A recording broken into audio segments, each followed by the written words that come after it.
I'm in my 29th year, and I'm retiring at the end of this year.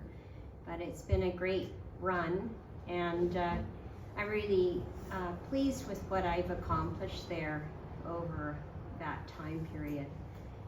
And this was a culmination of all that I knew, and to have this shared facility with the Haisla Nation. It's something that they've talked about having their own space for decades, and the idea of bringing back their material culture to their territory. And I wanted to support that. My last dying breath to create a strategic plan, which we did in 2020 with the museum board, well, 2018 with the museum board, talking about the idea of exploring a shared facility with the Haisla Nation. And then we approached the Haisla Nation, and they said, yes, we're really interested and we want to explore it. So their Haisla Nation Council, I went before them and presented this idea, and the museum board was there, and they said, yes, let's move forward with this idea, because it's so hard for one community to often support the entire financial requirements of a facility of that size, of any size, to do with a museum. So I've got images in this presentation that are from our collection, and also, there are archival images, as well as this is a Haisla territory. It is a hand-painted map that we have at the museum now. It's on loan from the Haisla Nation Council, and it is done by Lyle Wilson, the soul of the traditional Haisla. So territory, of course, is the soul, and he hand painted every single place name on this map. Next slide, please. Haisla Nation territory. The fish weir has been discovered to be 1,800 years before present, and it's down in Minette Bay, so they've been on the land even longer than that. This is, like you were talking, 6,000 before present, and this is 1,800. Yes? I took that photo. Did you really? Yes, it's wonderful. Thank you. No one told me. I'll put your name on it. Oh, that's okay. It's yeah. So you were working for Clianza Consulting? Well, we were there when we found it. Yes, it's wonderful. So they're very excited, and a movie has been made of this, so you can check that out. It's on the internet. I think it's on the Haisla.ca website. Next slide. So we have archival images in the museum that are for the Haisla Nation, and they're all through our collections. So this is master carver, canoe carver David Shaw, and steaming a canoe, and it's really wonderful to have these images in our collection. So next slide. This is Minnie Wilson with her grandchildren, and she's Minnie, and then the other person is Minnie. This is a Minnie, and this is Minnie. This is actually at the museum. So when the museum began in 1969, there were many different events that were held at the museum that were Haisla Nation events, and this was a drumming and a dancing event that took place in '71. Next slide. And these are the chief ladies at the opening of the Haisla Recreation Center in 1978, and the museum staff went and photographed quite a number of the events that were around the community. Ulican harvesting, this is taken by Arthur Renwick, showing how to set a conical net on the Kildala River in 1982. And so lots of photography occurred, many events were recorded, many events happening at the museum, and we have this in our collection as well. So there is a very strong relationship between the museum and Haisla Nation. Now sometimes it's challenging because we're in a position where we're criticized for not being a certain way or not identifying certain ways of being. We need to do better. So we often are hearing that, and our relationship ebbs and flows. So I think key to this whole thing is to tend the relationship. So this is Haisla Nation, and I think you've probably all been there, down into the channel area. So in 1952, and at that time, of course, the smelter began. And the next slide. So here is the creation of the smelter. This is why the town exists in Kitimat, or the town of Kitimat. It began in 1951 with the smelter construction and the creation of the Nechako Reservoir and the power project. So some of you may not know how that works, but a large reservoir was created up in the Nechako Plateau by the damming of the Nechako River.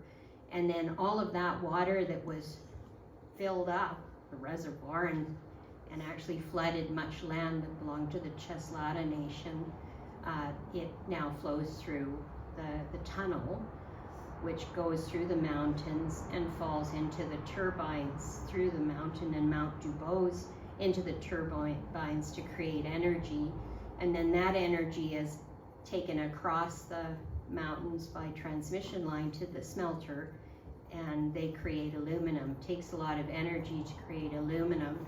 So this is what we have in Kitimat, and it came in the 50s, and really the Haisla Nation had no say in whether it was there or not. It just appeared and started construction.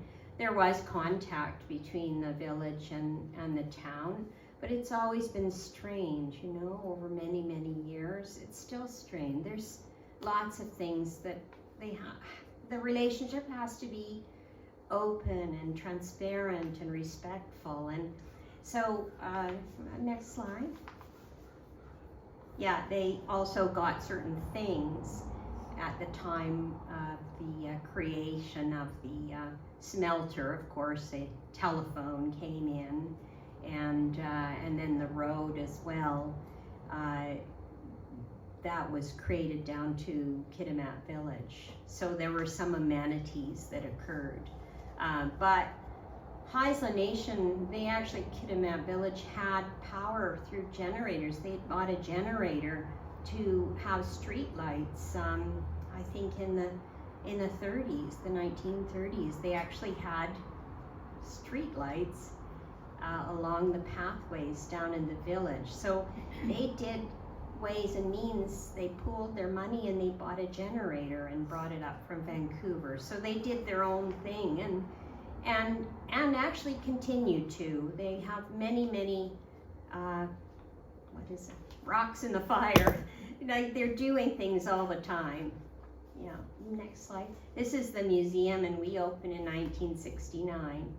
So, and this is where I have some slides. All of those were images that we have at the museum. Arthur spoke at the beginning of this presentation, but I wanted to show all of you those images. That's what some of the holdings we have. The feasibility study we did was created through a grant from Heritage BC. It's the 150 Time Memorial Fund. So that's where we got the funding, and Haisla Nation Council, and the District of Kitimat, and the Kitimat Community Foundation. So we funded it through that. Donald Luxton and Associates, who you're working with now, he did our strategic plan and feasibility study. this is the inside of the museum, that other exterior shot. And we have three functions. We're community history and culture, and natural history, and we have museum displays, an art gallery, and an archives. So there are three functions: museum, art gallery, and archives. Museum opened in '69. The first artifact was a pole by Sam Robinson. I think that's the previous slide. Right there. He was at the opening. He stood beside the mayor, and they had, that was our first artifact. So we were all in with, working with the Haisla, collecting pieces that were Haisla Nation artifacts. And we had many over the years, several museum and Haisla projects, including the Haisla English Dictionary, Haisla Inventory, Archaeology Field School on IR1, and at the village, artifacts are held in trust. So we hold items in trust. We also gave items back to the Haisla so they could have items that are on display in their government offices. Okay, and the next one. A museum works to decolonize displays. Oh yeah, that one. On the left, upper left, we found that our settler area was very lacking. It kind of glorified the minister, and it glorified the teacher, these people that were not Haisla, here for the residential school. So what we did was we put a statement of trauma in the display area, and we changed out Reverend Rayleigh and Susanna Lawrence for images of boys and girls. And then we also have a,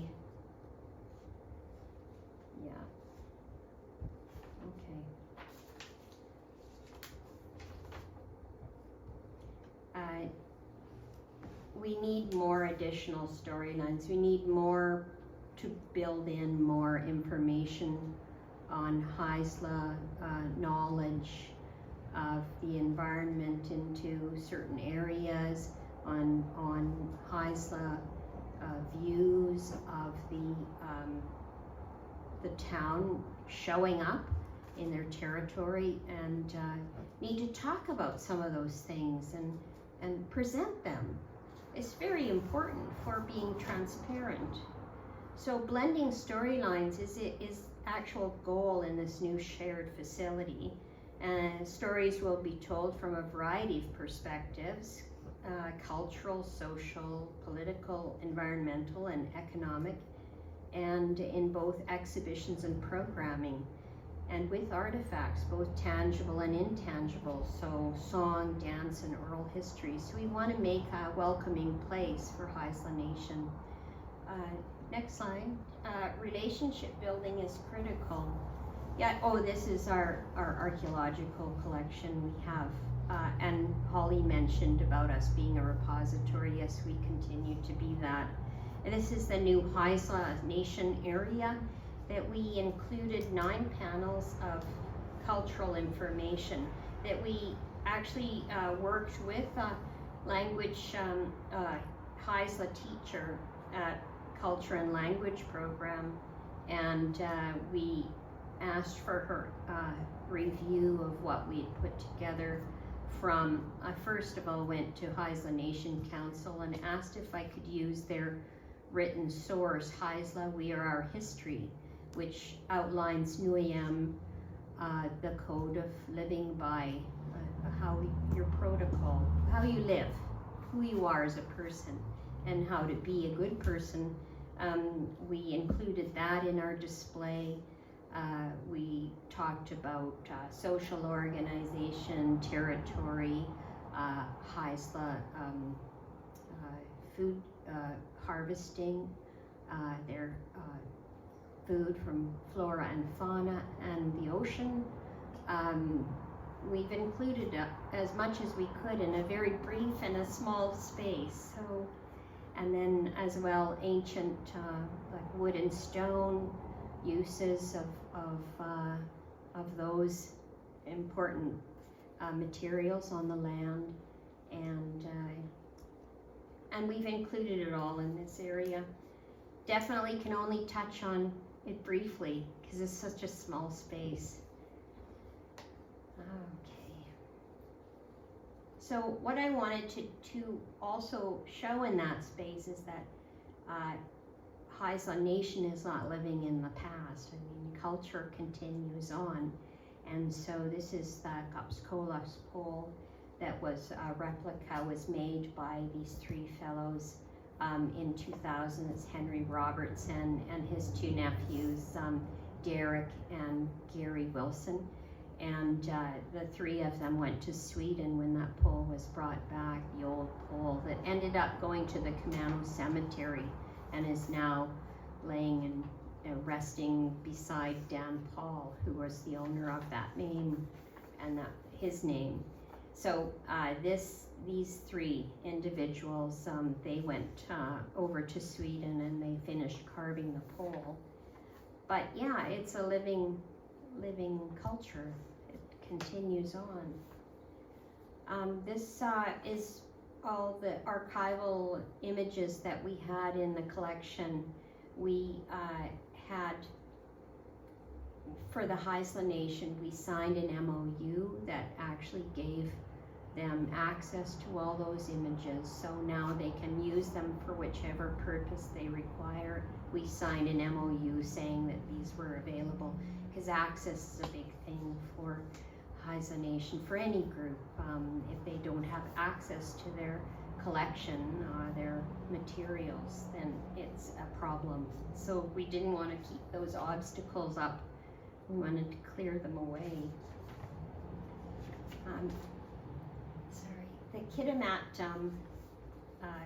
community of Kitimat, district of Kitimat, municipal body, they hadn't been working for a long time with Haisla Nation, and so in recent times they started they got funding from the federal government from the Community Economic Development Initiative, and that's where a consultant works with them so that the two groups can work together properly, and it's called SETI, and they access one of 8 communities, pairs of communities within Canada who receive funding for a consultant to help them to work together.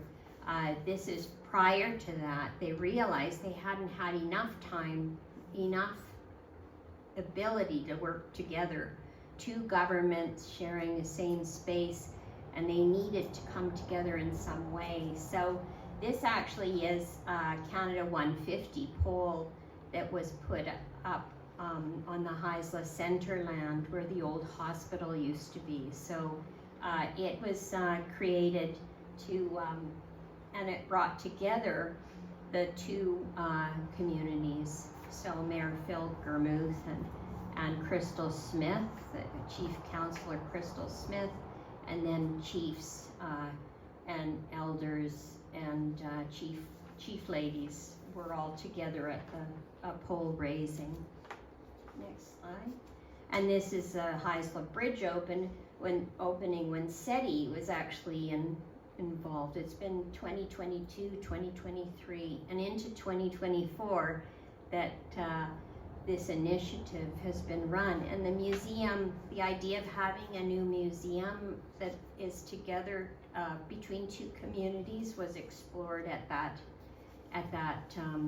We were one of 3 choices that for SETI projects. So there was tourism, economic development, tourism, and not economic development. Well, museum was one of the 3. Okay, next slide. And this is where the feasibility study idea where we're thinking of having the actual building would be in the A and B, like an A area in Haisla Center. So this is a condominium here that has been built, and we're looking at having an A and C, like ABC, in this corner lot. we're hoping. So we talked about how much that would cost, and it's like with Donald, and we talked about the costs of building materials now, and it's like $44 million. So that's what they're looking at. Of course, the municipal manager said, "Oh my goodness, that's expensive." I thought, well, important things are expensive. What are you saying? But it could happen in 10 years' time or 15 years' time, or who knows. I hope I'm still living when it happens, because I'd like to come to the opening.